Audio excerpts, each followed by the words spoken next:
Hi friends, welcome to Mantra channel. இந்த சேனலில் தேவோஷனல் பற்றின எல்லா இன்ஃபர்மேஷனையும் ஷேர் பண்ணிகிட்ருக்கோம்.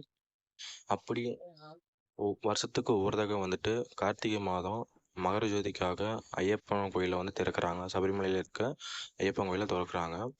இந்த ஐயப்பன் வந்துட்டு மூக்கு மேலே விரல் வச்ச மாதிரி ஒரு கோயில் வந்து உருவாயிருக்கு. அந்த கோயிலில் வந்துட்டு ஏன் ஐயப்பன் வந்துட்டு மூக்கு மேலே வந்து விரல் வச்சு ஒரு சிந்தனையில் இருக்க மாதிரி வந்து இருக்காரு அப்படிங்கிறத வந்துட்டு ஒரு வியக்கிரமாக ஒரு நியூஸாகவே இருந்தது. இது எதனால் அப்படின்னு சொல்லிட்டு நான் இப்போ சொல்கிறேன். 18ஆம் நூற்றாண்டில் வாழ்ந்த மகான் வந்து அப்பையா தீட்சிதர். பக்தி சிரத்தையுடனும் ஒழுக்கத்துடனும் திகழ்ந்தார். இவரது காலத்தில் வந்து தாதாச்சாரியார் என்ற ஒருவர் இருந்தார். அவர் வந்து தீவிர வைணவர். மகாவிஷ்ணுவை தவிர வந்து வேற யாரையுமே வணங்க மாட்டேன் அப்படிங்கிறது அவரோட குறிக்கோளாக இருந்தார்.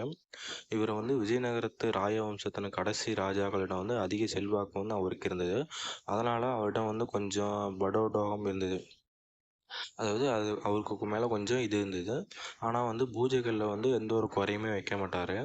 ஒரு நாள் வந்து ராஜவம்சத்தின ராஜா வந்து தஞ்சாவூர் பக்கமாக உள்ள ஒரு சில விஷ்ணு ஆலயங்களுக்கும் சிவாலயங்களுக்கும் தரிசிக்க வந்து போகலாம் அப்படின்னு சொல்லிட்டு இந்த 2 பேரையுமே கூட்டிகிட்டு போகிறாங்க. அதாவது யாருன்னா தாதாச்சாரியாவையும் அப்பையா தீட்சிதரையும் வந்துட்டு அழைச்சிட்டு போகிறாரு. அந்த கோயில்களோட அருமை பெருகள் எல்லாமே வந்துட்டு அவங்க கேட்டு 3 பேருமே வந்து செஞ்சுட்டு போகிறாங்க. அப்படி அவர்கள் வந்து ஒரு ஐயப்பன் கோயிலுக்கு வந்தபோது அந்த சாஸ்தாவை வந்து மூக்கு மேலே விரல் வச்சபடி அமர்ந்திருக்க வினோத கோலத்தை வந்து அந்த 3 பேருமே வந்துட்டு பார்க்குறாங்க. அதாவது யார், ராஜாவும் தாதாச்சாரியாவும் அப்பையா தீட்சிதரும் வந்துட்டு பார்க்குறாங்க. இவங்களுக்குள்ள வந்து ஒரு இது, சாஸ்தா வந்து இப்படி காட்சி கொடுத்து அதே போல் சிலை வடிக்க வேண்டும் அப்படின்னு உத்தரவிட்டதாக கூறியதாக வந்துட்டு ஒருத்தர் வந்துட்டு அந்த 3 பேருக்கிட்டையும் வந்து கூறாரு. அதன்படியே அந்த ஸ்தபதி சிலை வடித்த போது வருவோர் போவோரெல்லாம் இதை வந்து பற்றி கேட்டுக்கொண்டு குற்றமளித்ததாக வந்து பேசிகிட்டே இருக்காங்க. சாஸ்தாவோட வந்து அவர் வந்துட்டு என்ன பண்ணுறாரு அப்படின்னா, அந்த சிலையை வடித்தவர் வந்து சாஸ்தாவோட வந்துட்டு நீங்கள் தானே இப்படி என்னை பண்ண சொன்னீங்க, ஆனால் வந்து இப்போ எல்லாருமே வந்துட்டு என்கிட்ட இந்த மாதிரி கொஷின் கேட்டுட்டு இருக்காங்க, என் மூக்கு மேலே விரல் வடிச்சோம் அப்படின்னு சொல்லிட்டு. அப்போ வந்து சிப்பியே கவலைப்படாத, இந்த அபூர்வ காட்சி உன்னால் வரவேண்டி இருக்கிறது. ஆனாலும் உன் கவலை நியாயம்தான். என்னுடைய இந்த தீவிரமான சிந்தனைக்கு காரணம் என்ன என்பது ஒரு ரகசியம். அந்த ரகசியம் வந்து அனைத்தும் அறிந்த ஒருவர் இங்கே வரும்போது அந்த இது வந்து வெளிப்படும். அதாவது அந்த ரகசியம் வந்து எப்போ ஓப்பன் ஆகுதோ அப்போ வந்து சாஸ்தா வந்துட்டு மூக்கு மேலே கை வச்சிருக்கிற கோலத்தை எடுத்துட்டு அந்த தியானமாக இருக்க நமக்கு எல்லாருமே வந்துட்டு பார்த்துருக்கோம். ஒரு சாஸ்தா வந்து எப்படி உட்காந்துருப்பாரோ அந்த கைகள் 3 விரலை நீட்டிக்கிட்டு இந்த இடது கையை வந்துட்டு கால் மேலே வச்ச மாதிரி இருக்கும். அந்த கோலத்திலேயே வந்து காட்சி அளிப்பேன் அப்படின்னு சொல்லிட்டு அவர் வந்து கடவுளே வந்துட்டு அந்த சிற்பிக்கிட்ட சொல்லிடுறாரு.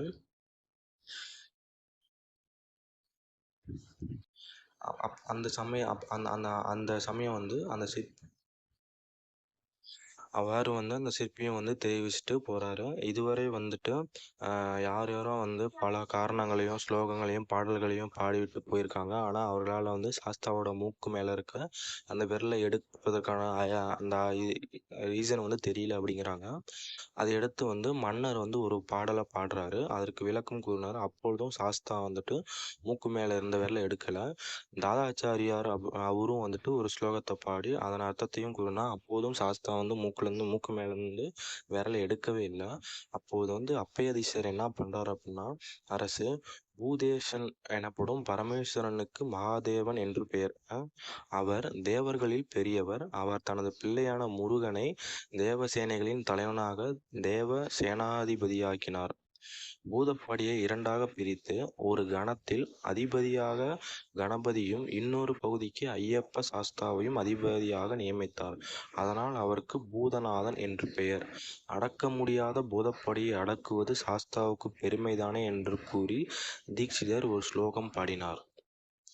ஈஸ்வரனுக்கு பத்தினியான அந்த பராசக்தியும் எனக்கு அம்மாதான்.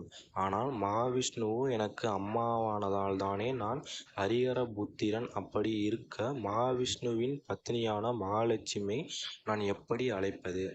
அப்பாவின் மனைவி, சித்தப்பாவின் மனைவி, மாமாவின் மனைவி, அண்ணாவின் மனைவி என்று கூறுகிறோம். அவர்களை அம்மா, சித்தி, மாமி, அண்ணி என்று அழைக்கிறோம். ஆனால் அம்மாவின் மனைவி என்று எங்கோ உண்டோ என்று கேட்டார். கணபதியும் முருகனும் பரமசிவனையும் பார்வதியையும் அப்பா அம்மா என்று கூறுவர். மகாவிஷ்ணு மகாலட்சுமியை மாமா மாமி என்று கூறுவர். ஆனால் நானோ பரமசிவனை எனது அப்பா என்றும் மகாவிஷ்ணுவை எனது அம்மா என்றும் மகாலட்சுமியை எனது அம்மாவின் மனைவி என்றா கூற முடியும்? இந்த குழப்பமே அவரது இந்த கோலத்திற்கு காரணம் என்றார் தீக்ஷிதர். உடனே சட்டென்று மூக்கின் மேலிருந்த விரலை எடுத்துவிட்டு தனது வழக்கமான கோலத்தில் உட்கார்ந்து விட்டார் சாஸ்தா. உடனே தீக்ஷிதர் சரணாகதி அடைந்து சங்கடாஷ்டமாக சாஸ்தாவை கீழே விழுந்து வணங்கினார். அனைவரும் உணர்ச்சி பெருக்கில் தீக்ஷிதரை வணங்கி எழுந்தார்கள். அவரது இந்த விளக்கத்தினால் ஊர் மக்கள், மன்னர், தாச்சார் அனைவரும் அவர்கள் மூக்கின் மேலே விரலை வைத்தனர். இந்த ஸ்டோரி வந்துட்டு தஞ்சாவூர் மாவட்ட பக்கத்தில் இருக்க ஒரு சாஸ்தா கோயிலில் நடந்தது. இதுக்கான ரீசன் வந்து எல்லாமே வந்துட்டு பரமசிவன், விஷ்ணு அவங்க ஃபேமிலி சுற்றி எல்லாமே நடந்த ஒரு ஸ்டோரியாகவே இருக்குது. இந்த இன்ஃபர்மேஷன் வந்துட்டு உங்களுக்கு இன்ட்ரெஸ்டிங்காக இருந்ததுன்னா மறக்காமல் இந்த சேனலை வந்துட்டு சப்ஸ்கிரைப் பண்ணி வச்சுக்கோங்க. அப்போ தான் அடுத்தடுத்து இந்த மாதிரி கடவுள் பற்றின இன்ஃபர்மேஷன் எல்லாம் போடும்போது உங்களுக்கு அது நோட்டிஃபிகேஷனாக வரும். மறக்காமல் சேனலை வந்து சப்ஸ்கிரைப் பண்ணி வச்சுக்கோங்க ஃப்ரெண்ட்ஸ். தேங்க்யூ.